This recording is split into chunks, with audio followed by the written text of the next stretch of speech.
Are you tired of the high cost of living in the US or just want to live overseas for a portion of each year?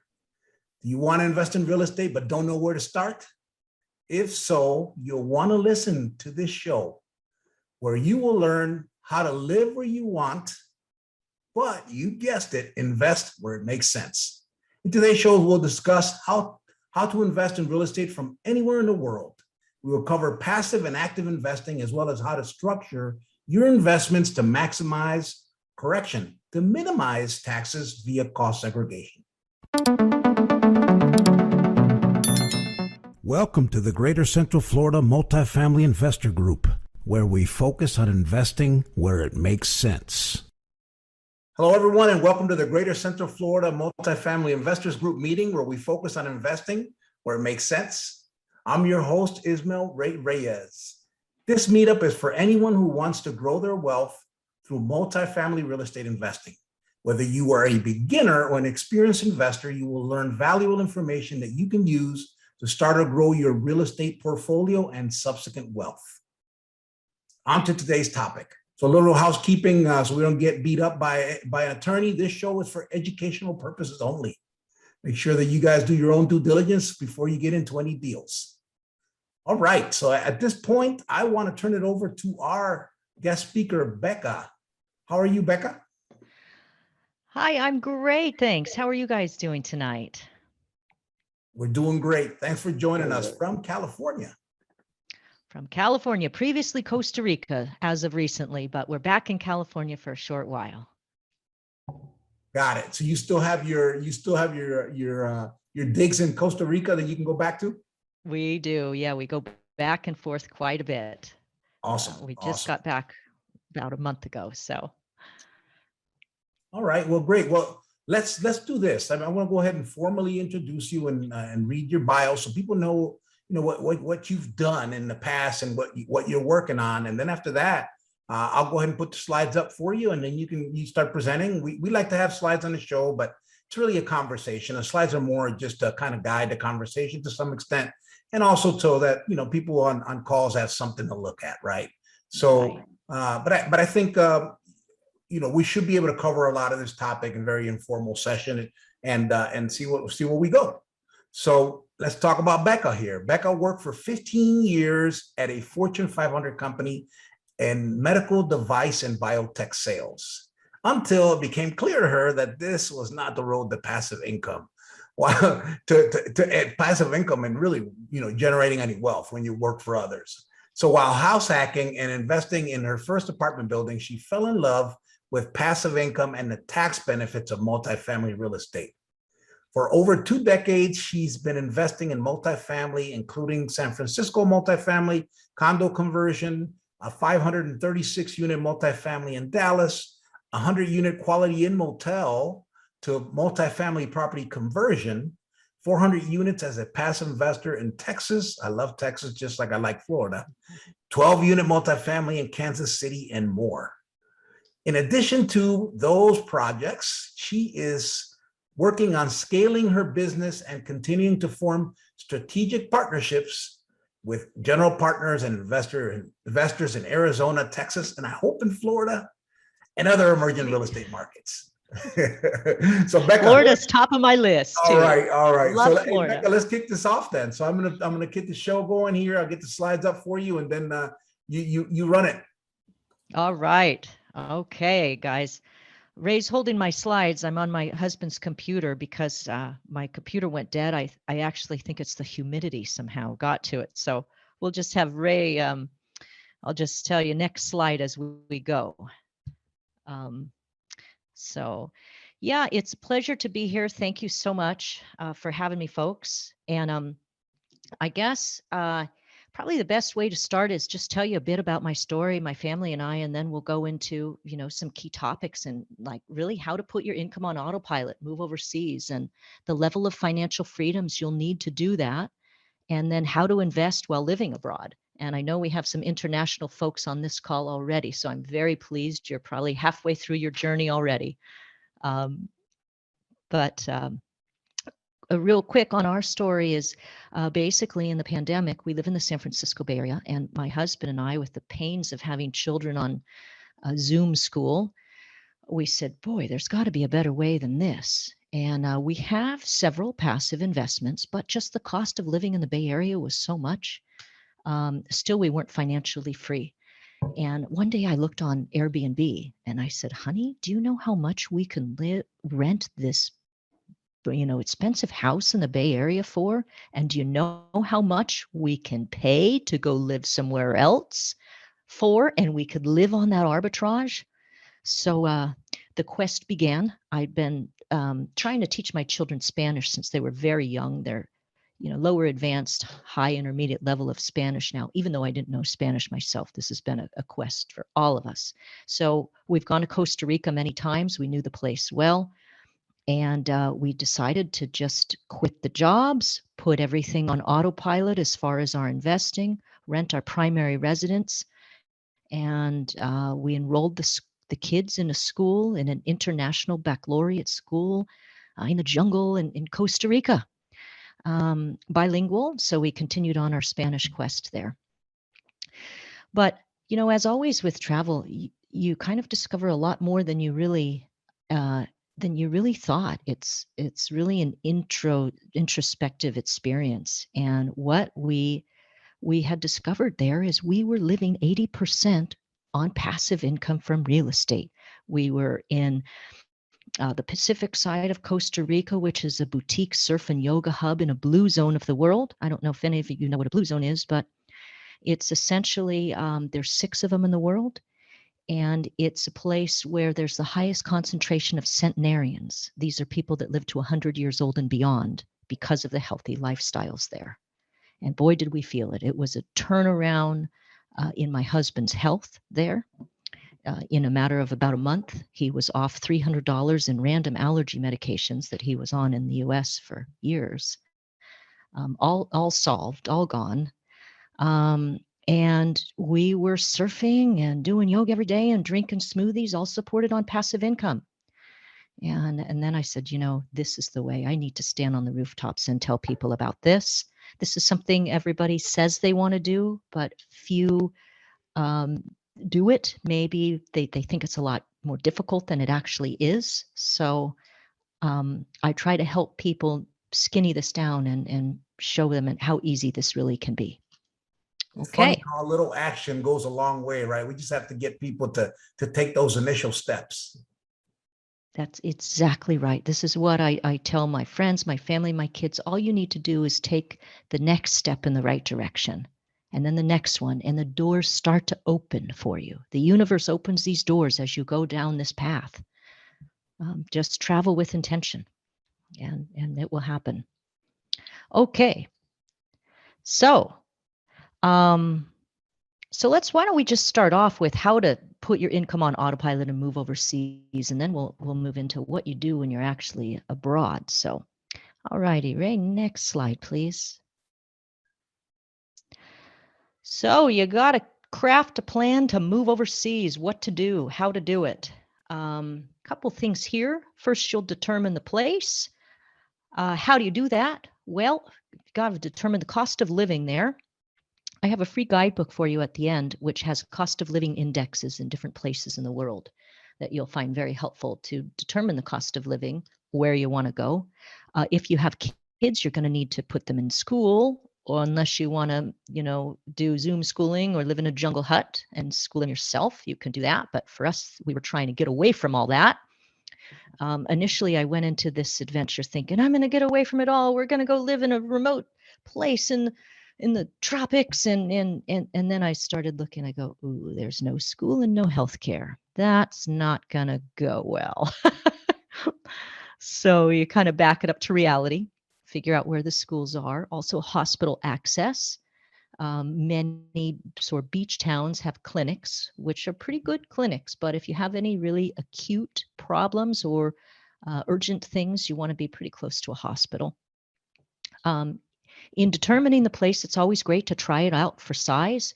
We did Airbnbs first. In fact, we spent a whole year traveling around all Airbnbs. We stayed at 7 different Airbnbs. And this is so valuable because you get to really know the place. And if you're living on the beach is hot. If you live even 10 minutes up on a little pathway, it's 20 degrees cooler and you get beach views and a nice breeze. So all those things need to be taken into consideration in determining the place. But then it becomes to work or not to work. Now, a lot of people move to just kind of leave it all behind. Are you going to work part-time? And if so, can you work in your US job and take your spending dollars to a place that's less expensive, like Costa Rica or other parts of the world? This is a salary arbitrage and also a currency arbitrage with the exchange. Many people decide to take their US jobs with them, but work a lot less. And if you live in a less expensive place, you don't need to work as much, right? So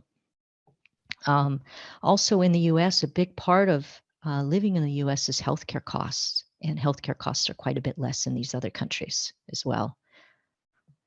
Becca, can you touch on arbitrage for those that maybe don't know exactly what that is? Yeah, you bet. It's earning money at the high wages of a US income, but spending it where it's less expensive. So you need to work less because your cost of living is about half as much. And then you have the benefit of the high exchange rate of the US dollar and the buying power of that in a country that you get a good currency exchange. Thank you. Yes, welcome. Great question. Before you leave, of course, it's necessary to take inventory of your assets. And this is what I tell all my friends and family and people asking me how to do this. This is where it actually has to start. What assets can you convert to passive income? Can you rent your primary residence? This is a big one. And this was quite a game changer for us, and it is for many that go overseas.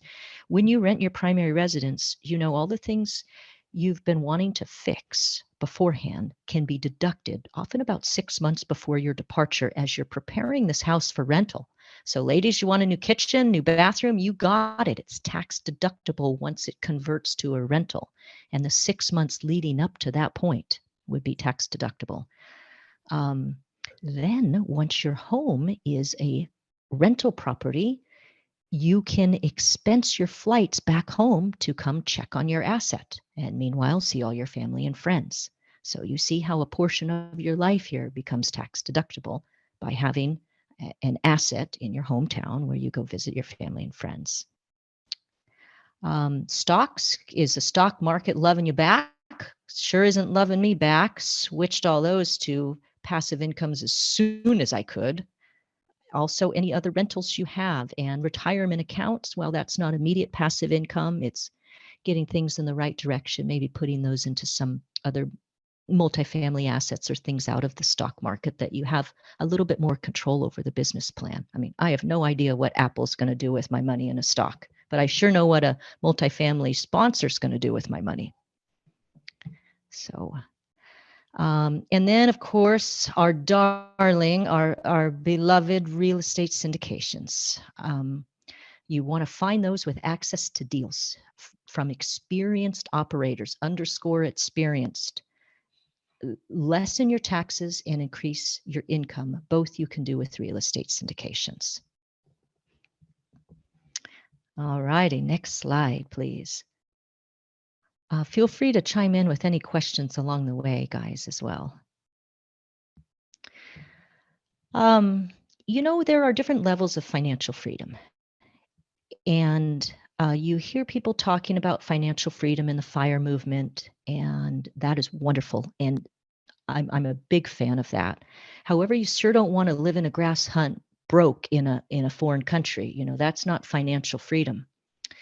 So think of what level of financial freedom you will need. There's partial financial freedom, which is all or a portion of your expenses are covered by passive income. This is what a lot of people in the FIRE movement do, which we love.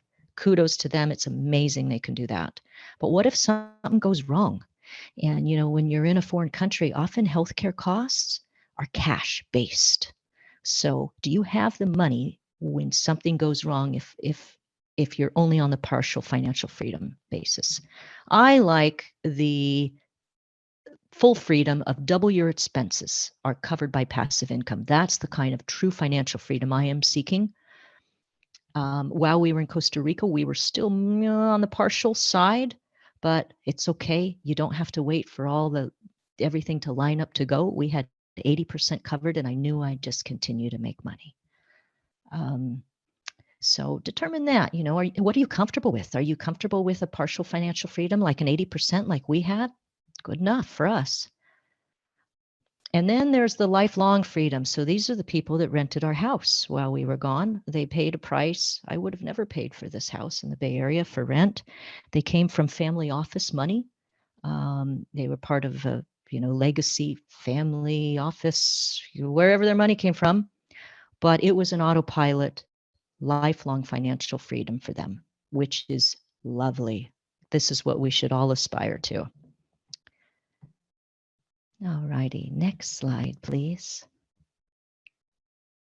Okay, so I just had to throw this in here. Are these women awesome or what?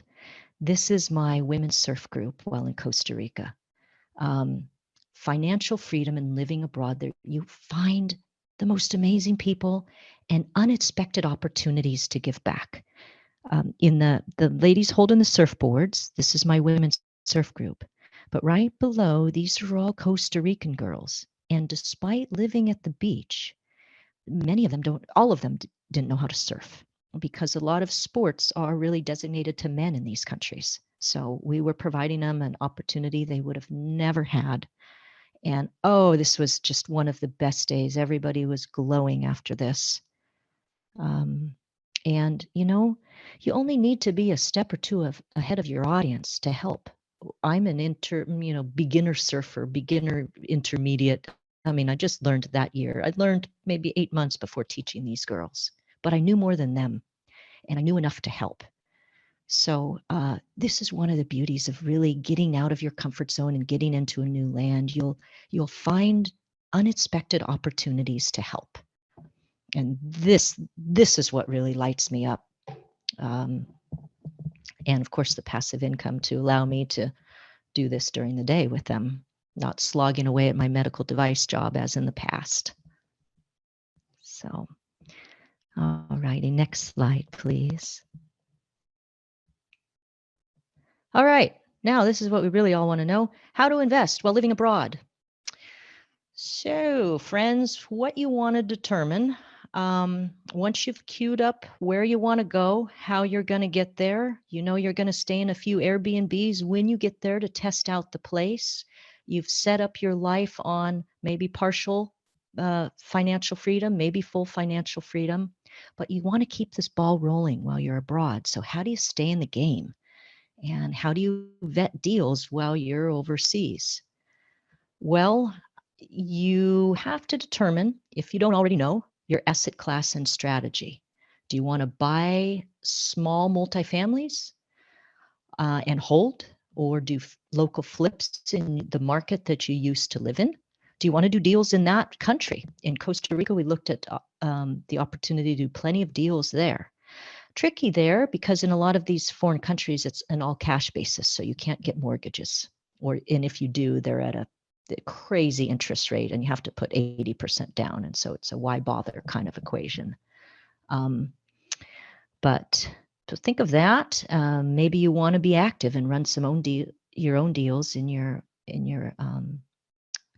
in the town that you used to live in, or do you want to co-GP on deals in a rising real estate market like our darling of Florida and Texas? Do you want to co-GP there and bring some of your skills, asset management, capital raising, deal finding, wholesaling? There's all kinds of, so much of this stuff is done on the internet now.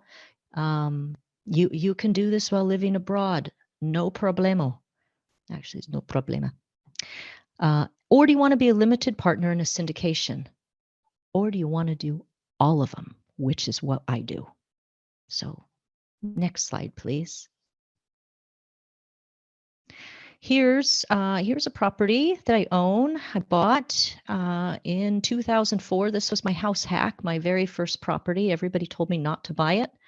All my girlfriends were buying schwanky condos in downtown San Francisco, and I bought this Victorian beast that was falling over. But 20 years later, sometimes it's not, it's more a time in the market game rather than a timing in the market, right? So in this deal, I am an active investor. I get cash flow, depreciation, but the big game changer, and this is necessary overseas, is the professional real estate status. I think probably many people on this call are already this status. And we can go into this a bit more, but essentially it's about 750 hours. You want to show that you're active in real estate investing, or that that the majority of your time is spent in active real estate deals. What this will give you is the ability to write off your passive income losses against your passive income gains, dramatically lessening your tax bracket, therefore raising your income, all needed while overseas.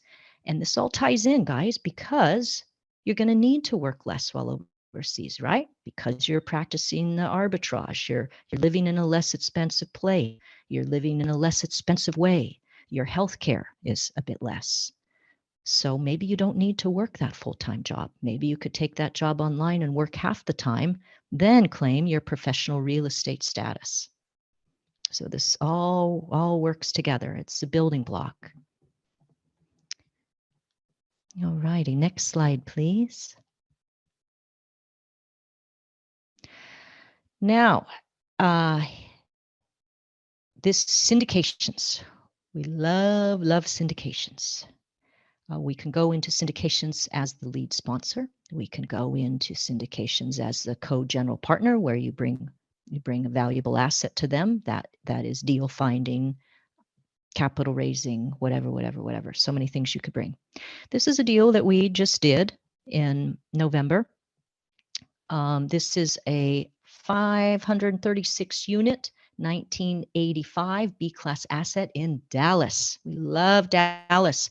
10,000 people a day move to Texas, 10,000 a month move to Dallas. It just keeps going. It's an amazing market. Of course, there's downsides there with insurance and taxes, but it's never perfect. Now, in vetting your syndications, whether you want to be a co-GP or a limited partner, you want to vet the team. Numero uno. What I look for personally, this is my pick list. I look for an operational excellence of that sponsor. That doesn't mean that sponsor has 5,000 units all around the country. No, the co-GPs can. Yes, absolutely. Co-GPs can own here or there. They're bringing capital. They're bringing asset management that's often, done online. But what about the lead sponsor? This deal in Dallas, this team has 3,000 units in Dallas. They live in Dallas. They breathe Dallas. Their kids go to school in Dallas. All they know is Dallas. Co-GPs on this deal, we live in all different places, and that's fine. So look at the operational excellence of that sponsor, guys.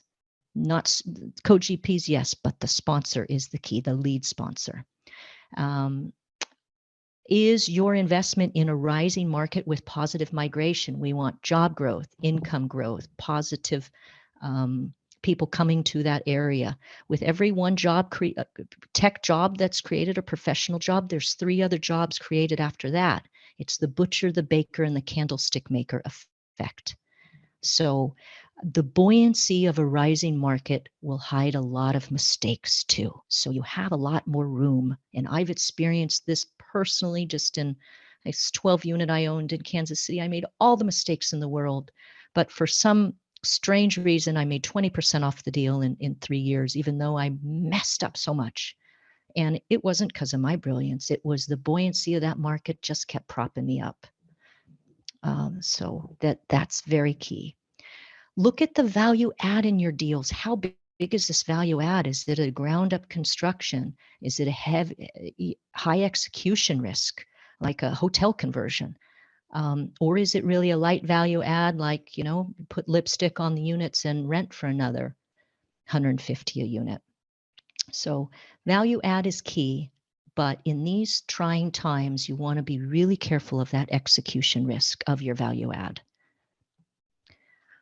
Asset class, you want to determine what you're comfortable with, class A, B, or C. The C class value adds, of course, that's often deferred money later on because you have to wait for that value add, and that can come 2-3 years down the road. Maybe if someone's planning to move overseas and needs passive income, maybe that's not what you should be doing. Maybe you should just be considering an A class value add that's just going to kick off some decent income. Or what I like is kind of a hybrid of that. I do B class value add investing now. And I'll show you. Sweet spot. It's the sweet spot. It's the sweet spot, in my opinion. And there's even a sweet spot even within the B class value add for people that want to live overseas and need income immediately. It's the class of shares that we'll go into. Yeah. So, all righty, next slide, please. Yeah, okay, this is our Dallas deal. Here's a sample of this same Dallas deal, 536 units, Dallas, Texas, 58 million purchase price, light value add, B class. That is 1980s build and above. I chose A class shares at a 12% preferred return. Why? Because I need cash flow. I didn't particularly care about the equity upside and what's going to happen 3 years down the road. I need money now to support my surf and yoga life, living in the tropics. Also with this deal, we got a first year depreciation write-off of about 60%. So that's pretty nice. What does that mean? For every 100 grand you invest, you get about a 60K write-off. Why is that important? Because if you're a professional real estate investor status, as was on the slides before, you can write that off. You make 60 grand and you have a negative K1 for 60 grand, 0% tax, but you've pocketed 60 grand. If you weren't a professional real estate investor status, you would be capped to, I think it's 25,000 passive income losses a year. So this is, I can't emphasize enough the need to at least have one family member in a professional real estate status. And if you'd like to find more information on that, just Google it. Bigger Pockets has a ton of information on it, and learn about that. If you have one spouse in school, put them a professional real estate investor status. Stay-home parent, boom, professional real estate investor. Planning to move overseas? Well, you're working part-time, right? Have the rest of your time professional real estate status, as long as you can prove the majority of your time, of your working time, has been spent in real estate. You got it. Okay, not tax advice. Talk to your accountant. Of course. Disclaimer. All righty, next slide, please. We're almost finishing up here. All right, guys, in all real estate syndications, for the most part, unless you're in a perfect A-class value add, A-class building bought from the builder with no value add, you won't see this. But otherwise, almost everything else, the name of the game is to increase revenue and decrease expenses. Lots of levers you can pull to do so. On this particular deal, this Dallas deal, we upgraded the interiors. We burned off the loss to lease and we brought the rents up to market. What that is, folks, are loss to lease is people that are not paying market rent, essentially. So lessening that gap of those that are not paying market rent. Revenue, we added reserved parking. And then 347 of the units, we were able to put in the washer and dryers. So that's a huge opportunity there. Expenses, usual value adds here. You want to lower the expenses. This was a vertically integrated team, which I love to see in a sponsorship team, by the way. Again, these are lead sponsors. If they practice operational excellence in their market, there will come a time that they'll say, hey, we could do this better than any property manager we can hire in Dallas. We're here, we live it, we breathe it.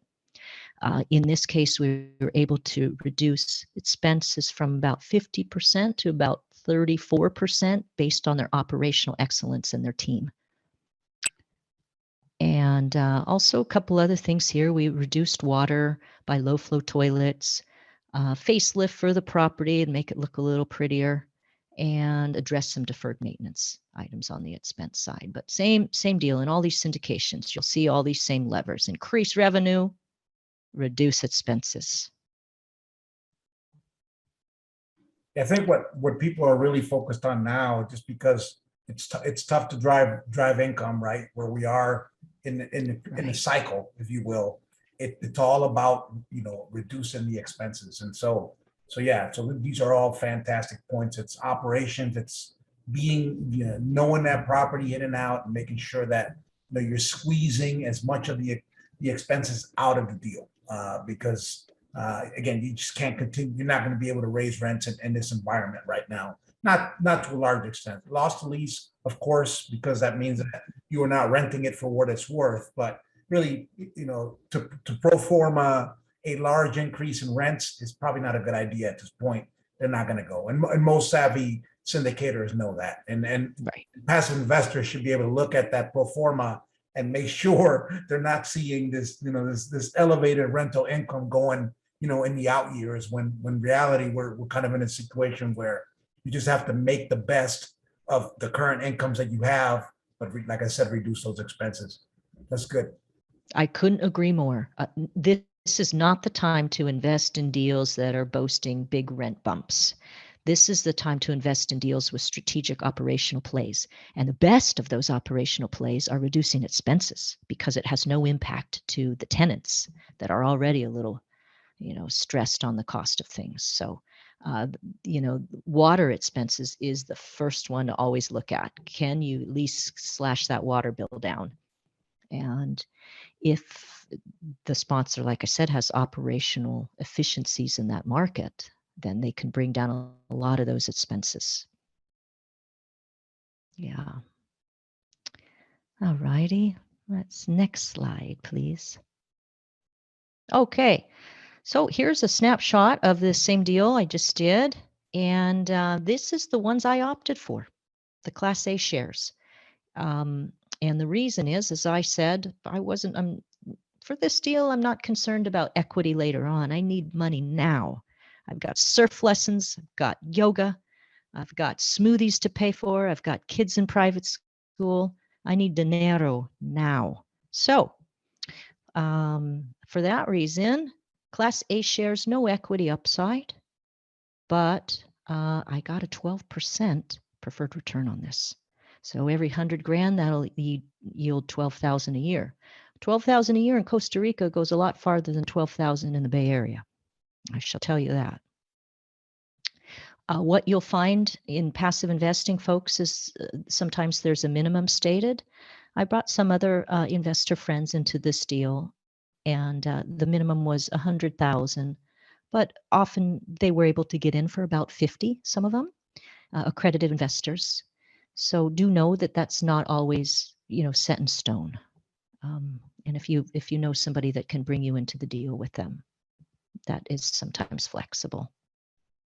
Becca, do you mind just going into a little bit about the different classes? I know that you kind of, you know, some folks may understand it. I get it, but not everyone really understands the different classes of a syndication, if you will. Yeah, you bet. In fact, the next slide shows a Class B. So why don't we go to that? Because I thought this might, Class C. Okay. I didn't do a Class B on this because none of my peeps opted for it because it required 250,000 minimum investment. But all right, so there's it's, you know, somewhat the capital stack, right, guys? So you have the property and you have the big loan on it. It's Fannie Mae or Freddie Mac. Next in line in the case of this deal, which is such big numbers, I mean, $58 million, we had a private equity company come in for about 12 million bucks. So first, you know, when all the rents come in, the first one to get paid is Fannie Freddie. They get their money. Then the private equity, because they're coming in debt funding. Right after them is me in my Class A shares. So I'm first paid before the Class B and C shares, right? Goes down the line. Class A shares, it varies, but in this case, it wasn't an equity position. Often it's not. And you do share in the depreciation. So I got the same amount of depreciation as everybody else. No equity, right?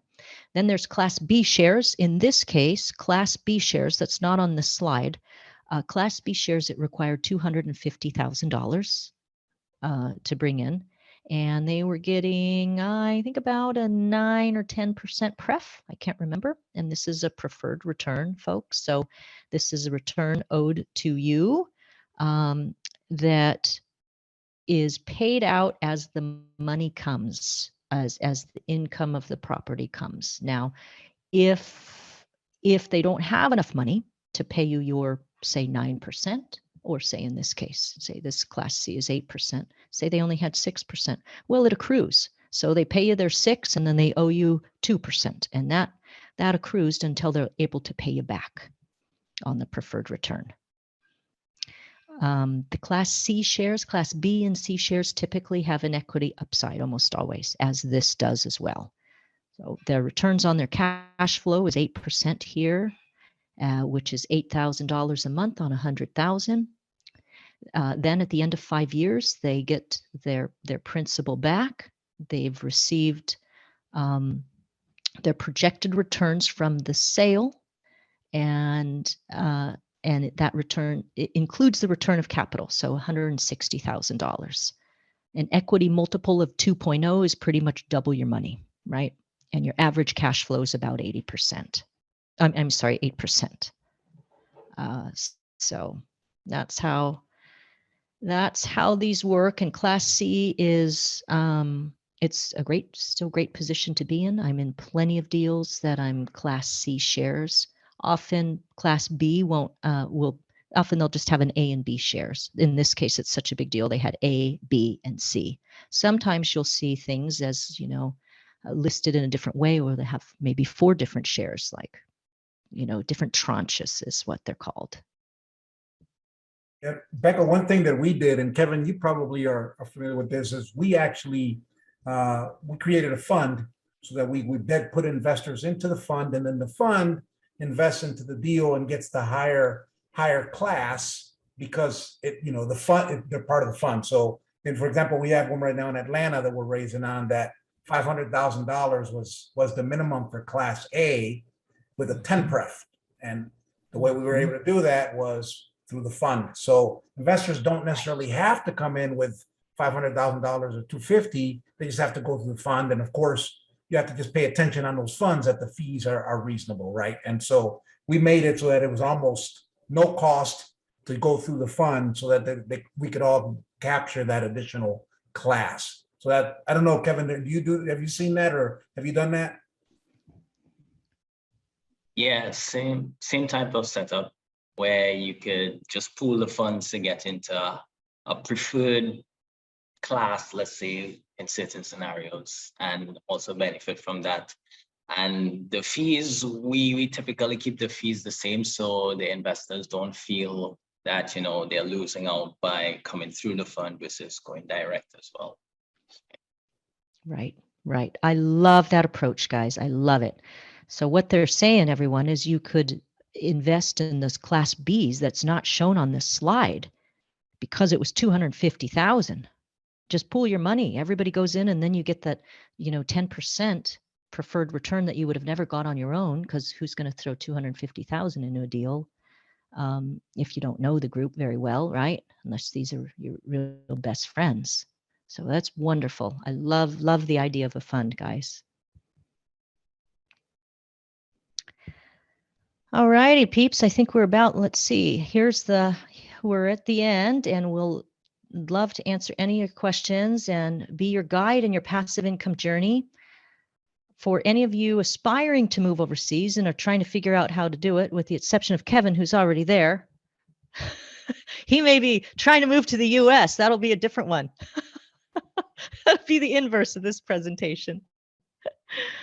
But I have a little a guide at 6 steps to put your income on autopilot and move overseas. It's right there at hintinvestments.com. That's hint, H-I-N-T, investments.com. And this will go through some of the things I covered and how to do it, how to queue up your life, the cost of living index of where you want to live, some of the things to consider, talks about IRA accounts, what to do there, your stock accounts, lots of things there.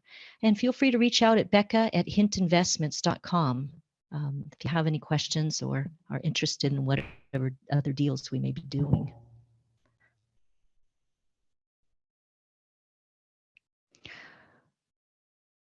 I think Ray's trying to talk to us, but I don't lip sync. Let's try again. We've got some storms here, so I was muting it so you didn't hear the thunder and lightning back here. That's just typical Florida. But so I think where I was going with that is what you didn't hear was when you were in Costa Rica, did you have any Costa Ricans that maybe wanted to invest in the US, and were you able to kind of have a conversation with them? Because you and I have talked, right? And that's part of the thing that I want to do. And I know that, something that I think Nancy is also wanting to do is figure out how we can bring other people that are actually, like you said, like maybe Kevin, well, I think Kevin's been in and out of the US, but somebody who just wants to invest in the US because of the counter, right? They're earning money in a different currency. Right. The sooner they can convert that to dollars, they start gaining on the arbitrage on that side. So there's a lot of money that's coming into the US. And just curious what you're seeing, what you saw. Right. For the most part, since I was in an expat hub, that I had plenty of friends that were Australians, that were British, but most of them were actually US citizens because they lived in the US. So that is often the case in a lot of these expat hubs like Bali and Costa Rica, Portugal. If you follow surf and yoga, it'll be an explosion of expat wealth. There's certainly a lot of people that would like to invest in those communities, and they have quite a bit of disposable income because they've been able to go buy a house for cash in these countries, and they're living off less. So but mostly the Costa Ricans, they didn't seem to be making enough money to do something like this. The average wage in Costa Rica was, I think the average salary last time I looked was about $20,000 a year for a family of 4. So it would be hard for them. You'd really have to connect with, the upper wealthy of those countries, and probably they're in San Jose and they're in other places, That's right. in the capital, right? In that. So I get it. Yeah, it makes sense that depending on where you're at and what you have access to. Yeah, that's right. But there's plenty of attorneys that will help you guys set that up if that's your interest. Like Nancy, what country would you be bringing investors from? From Argentina. Argentina, okay. And how far along have you gotten in that process in talking to attorneys? What have they saying to do? So I partner with an immigration attorney right now. So we both go and give conference and teach people how to invest in the States. And through their investments, they can become legal. They obtain the E2 visa. Yeah. I see. There's one approach, right? And how much do they have to invest to do so? It depends. It is better for me if they invest about, $250,000, $300,000 so that I can help them start flipping. So we have to create, what we do is we create a business plan for them to present to immigration. They have to show that it has to be an active investment, an active business of real estate, for them to get the E2 visa approved. So if it's less than that, what I'm trying to say is that if it's less than that, it makes it a little harder because I have to try to help them, to obtain loans, which is for them is not that hard to get, but it will be harder for me. Easier. The more money, the better. Yeah, and the other thing is, that, you know, and a lot of people know this, and I know Nancy knows this, and Becca, you probably do, but just for those that are listening, you don't have to be a U.S. citizen to invest in the U.S. No. You just have to have a limited liability company in a Mhm. U.S. Yeah. And then you have it. Basically, you get a tax ID. So, Right. so there's a lot of folks that, you know, that maybe they have business elsewhere. They don't really want to move to the U.S. A lot of them travel back and forth, but maybe they keep their living arrangements in their country, and they create this entity. And through that entity, then they're able to invest in the U.S. just like anyone else. Right. Yeah. Right. Yeah. I know a lot of Canadians invest in the US doing that. Yeah. I think for Canadians, though, I think they're not able to share in the depreciation. I think that doesn't transfer over. So it has to be a pretty good cash flow play, is what I've heard. Mm. Is that the case, Nancy, in Argentina? Would they be able to use the depreciation from US real estate against To their the country, you mean? Mhm. There is there's a lot of issues between countries right now because most of the people from Argentina bringing money over here, most likely they're trying to hide money into real estate. So they don't want to share. They don't want to share information. So never mind depreciation. They don't care about That's depreciation. it. The That's least the of their reality worries. right now. I mean, you know, the inflation there, and they don't make much money. There's a few factors right now, the reason why they want to bring money to the States and invest in real estate here. And one of them is not only inflation, but the other is right now how much their money is the return they're getting right now with comparing to what we get in the States. So they don't make not even a 1% return in their investment. No, even. I don't think so. I think it's maybe 0.5 what they're getting back. Wow. So that Yeah. is why they want to bring their money here, and you know, they don't really care about depreciation. And Becca, there's a whole here in Florida, and I'm sure Texas and other places. There's a lot of folks that, you know, there's essentially, you call it risk capital because it's or flight capital, because essentially that money is just being placed in the U.S. They're not even somewhat, a lot of them not even interested in, you know, the returns more than it's just protecting their Protection. wealth. Correct. Folks that are Correct. buying houses cash.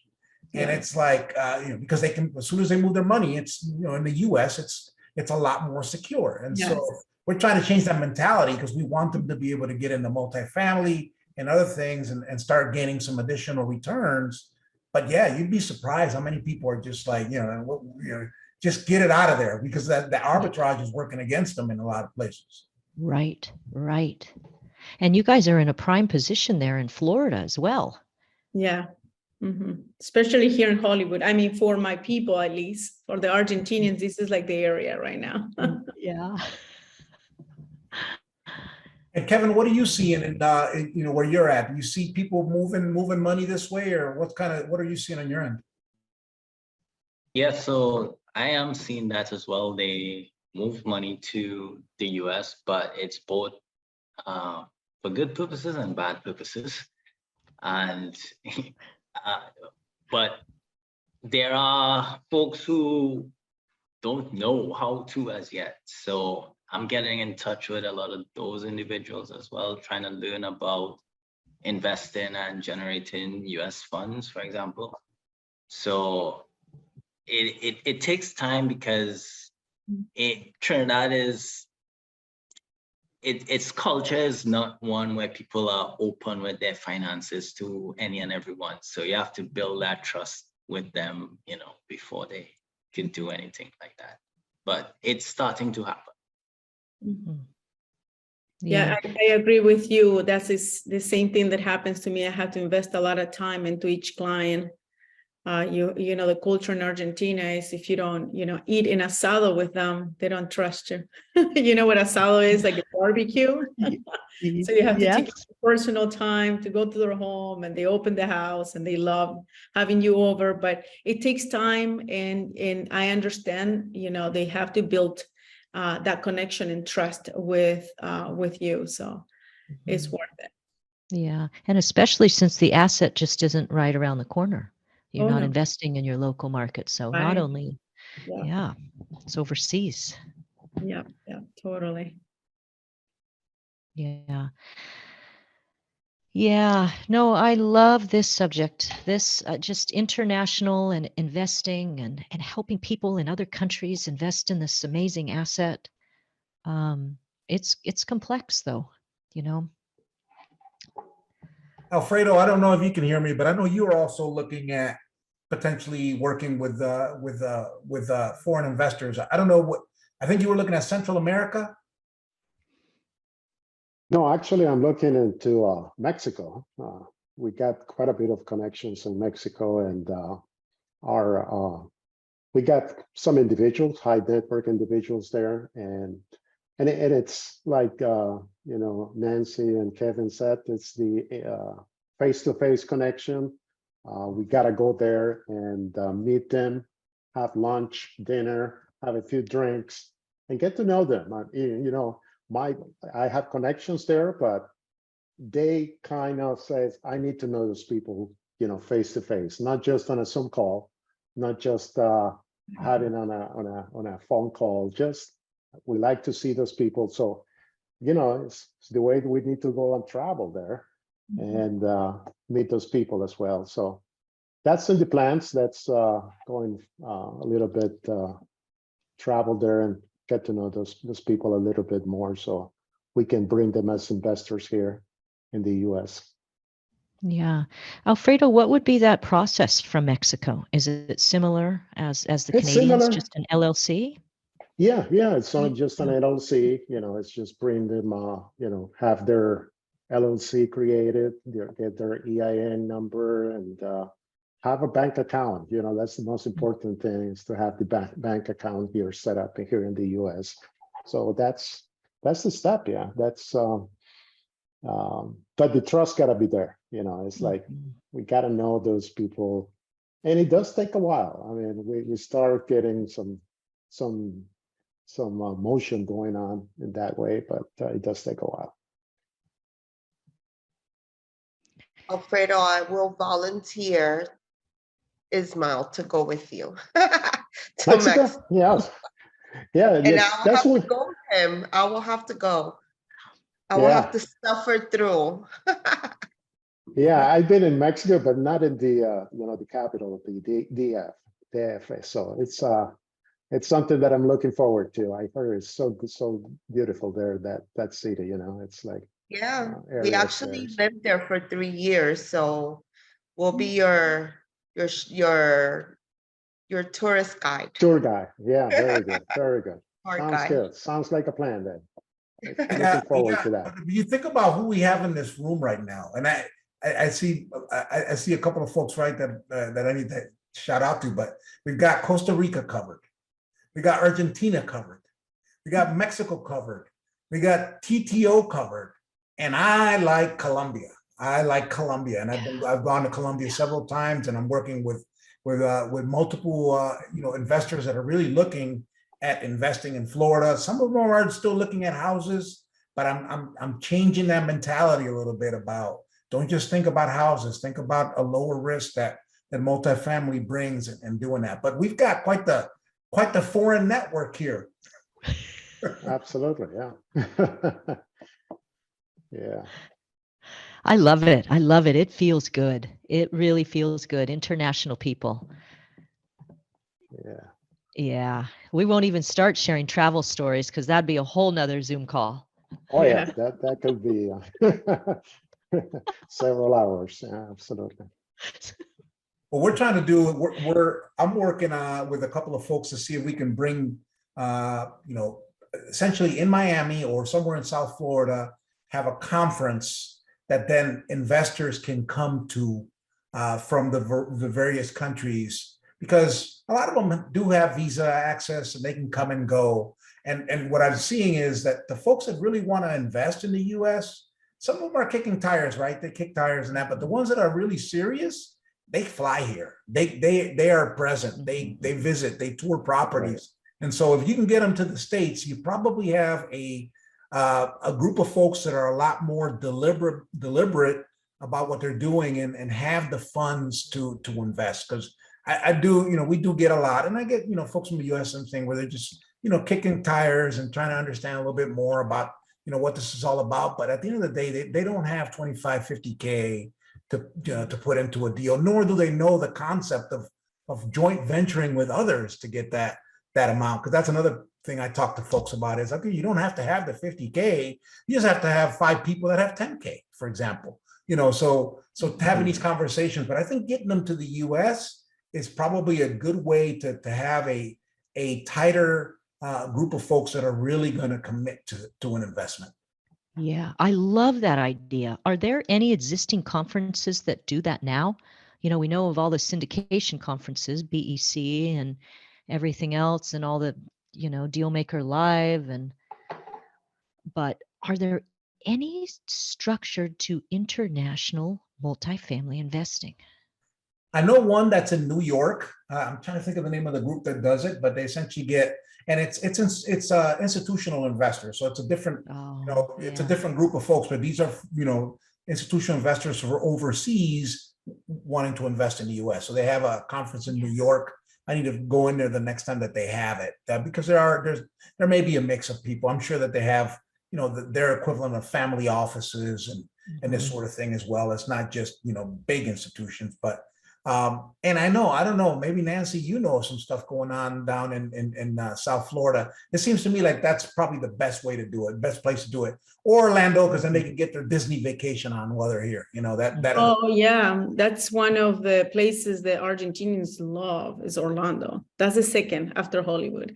But yeah, no, I haven't, to answer what you guys were talking, Becca, asking about if there is any conference here educating, no, I haven't heard anything, but we do, my partner and I traveled to Argentina to give conference to educate people. But know about syndication is to obtain your, legal status through your real estate investments, which I would love to learn a little bit more about syndications. That's what we were talking with Ray, and see how can we blend this. And for sure, I would love to give conference here and try to educate them, just, to do, that will cover the whole entire, real estate investment syndications and. Yeah, and I think it has to be a combination, right? Because the E2, like you said, it's a business, but in syndications, it's tough to invest in that, because that becomes in many cases a passive investment unless you're a general partner in the deal. But I think there's a lot. Yeah, I'm sorry. Go ahead. Yeah, so maybe the best way to do it is what you're doing, right? Where you bring them in, they flip a deal, they flip a couple deals, and then they take some of that money. And then they either invest as a general partner into a multifamily deal, a syndication, or they passively invest a portion of their money into a deal, and they continue to do the business of flipping and the normal real estate that you can do. So I think it's a combination, because it's the same thing here. We have people that they're great at flippers. There's whole people that are doing wholesaling, single family investing. And I just tell people, like, okay, one thing is when you're selling and you're in the business of real estate, but that's not necessarily building you long-term wealth. That's just providing capital. Right.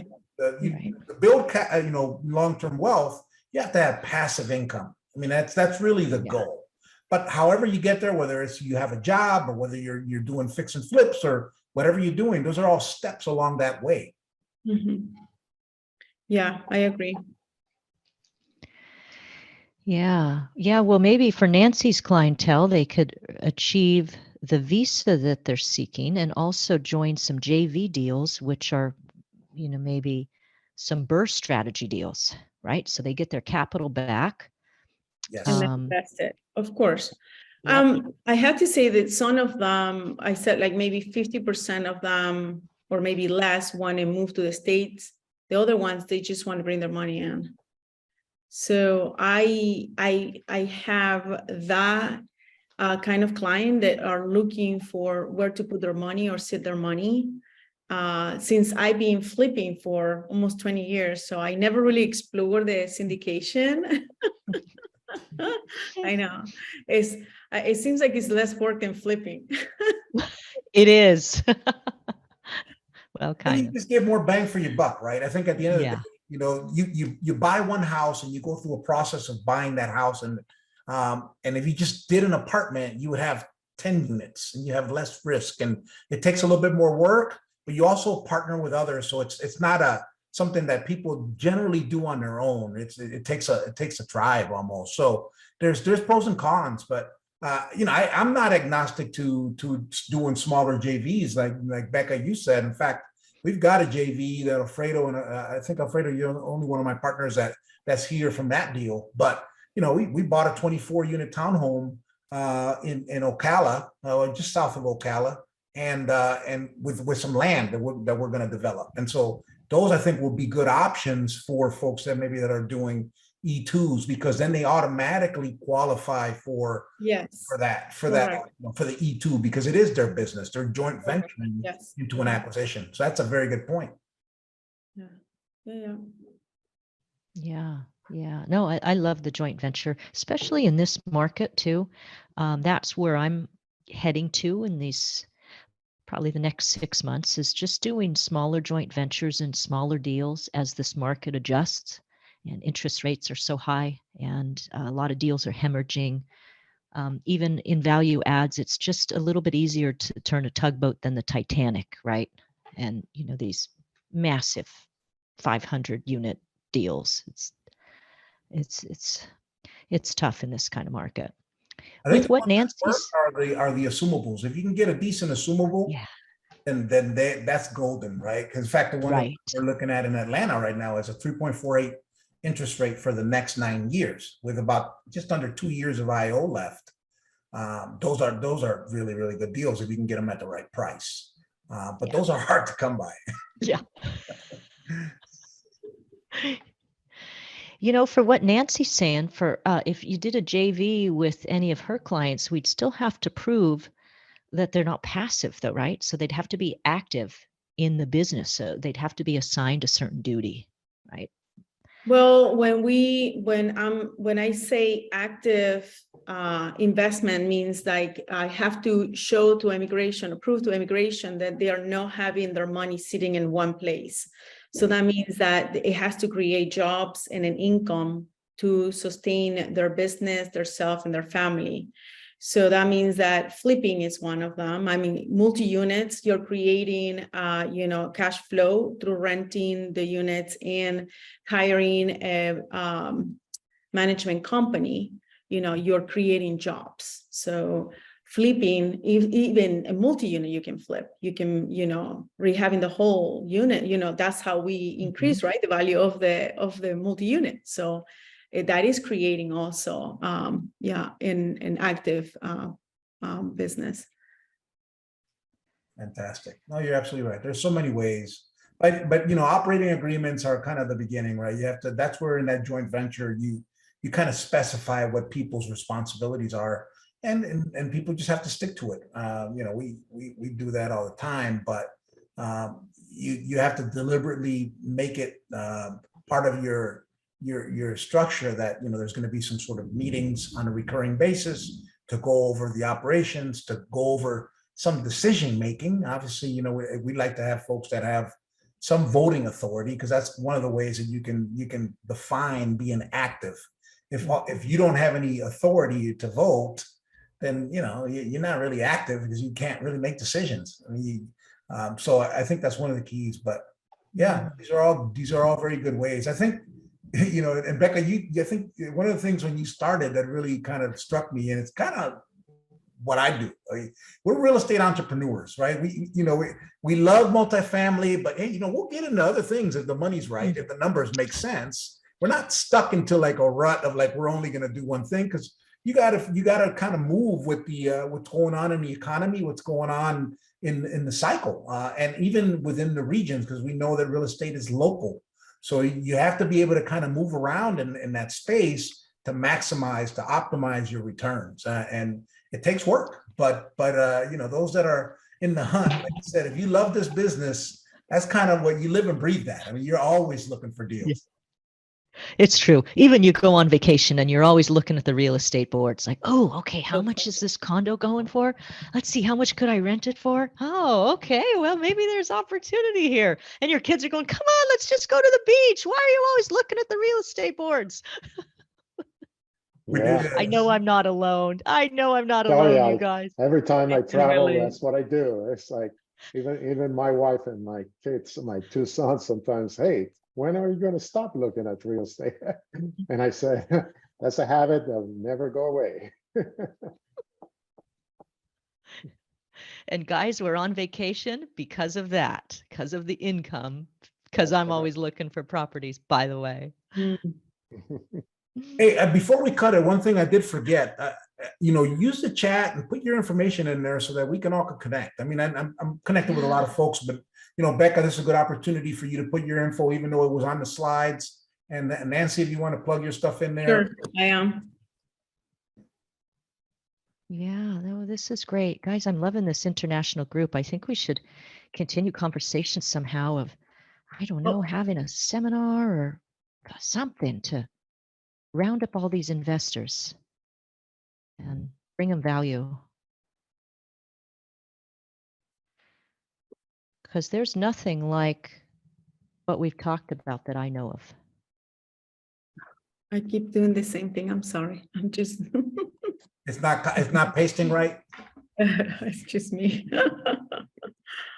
Hi, Nancy, it's Marilyn. Just out of curiosity, what venue do you use when you're going to Argentina and presenting with your partner, your immigration lawyer? Do you guys just go to individuals, like small group settings, or have you guys done a conference?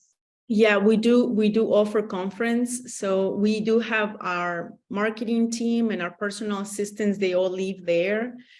So we do have, I grew up in Argentina, so I know a lot of people, business people. My family lives there. We own an engineer firm for many years. So we have a lot of business. We know a lot of business people in Argentina, so it's easier in a way. But no, all of them want to move or, have money here. So our job is the marketing, you have to marketing all the time. And so we picked a particular area where there's a lot of business in that area. So that's where we offer our conference. Okay. Yeah, Right. that's what we do, yeah. But I think the key is always marketing. Yes. Marketing. Yes. Absolutely right. Yeah, you got to be top of mind. I mean, because there's so many opportunities out there. They're Yeah. not all good, but I think if you're not top of mind, they'll never see the good one. Yours, right? Because I mean, obviously, we all look for, and we have very, very good eyes for that. And certainly, we've learned along the way what's a good lead sponsor versus not. And that helps to make sure you're operating with the right folks. Yeah. Kevin, we got to do a deal, man. I mean, we got to get on a deal here soon. Yeah, it's coming. Don't worry. It's coming. So we're looking at, one of the things we're looking at Southwest Florida. We haven't done that in a while. We're going out there because, and I knew this, right? We had the hurricane that came through last year, and it just cleaned out a lot of mobile homes that were, unfortunately, there were people that were in these mobile homes. A lot of them evacuated, but at the end of the day, they can't rebuild there. They're not allowed to. They got to build to the new standards, and that's kind of gentrified the area. So there are a lot of properties in very nice, areas that now are prime for building, and so we're taking a look there because like a lot of places, people don't leave. It's like they want to talk about the weather and these hurricanes, but at the end of the day, people are tied to communities, and some of them don't leave. I mean, they may go and like Becca did, and like I hope to do is be able to go for months at a time and just go away. But we pull back, and we have places that that we call home. We have family, and that's exactly what's happened there. There's actually now a lack of housing because of all those folks that can no longer live in mobile homes and in certain other properties that are now has driven up the pricing there. So it's a good opportunity to pick up some property. It's a good opportunity to really, based on supply and demand dynamics, to really do well investing. But you're not going to find 100 units, 150 units. You're looking at, smaller deals. In fact, I was looking at one today. It was an 8 unit,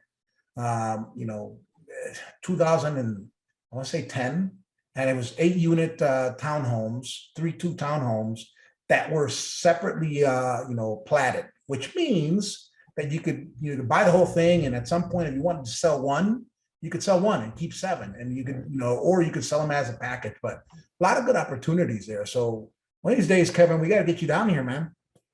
Yeah, well, actually, August, I'm making a few trips. So I'm heading to Texas. Then from Texas, I'm going to Orlando, and back to Alabama, and then Georgia. So, all right, I'll see you in Orlando, man. Yeah, I'll be in Orlando just for a weekend. So yeah.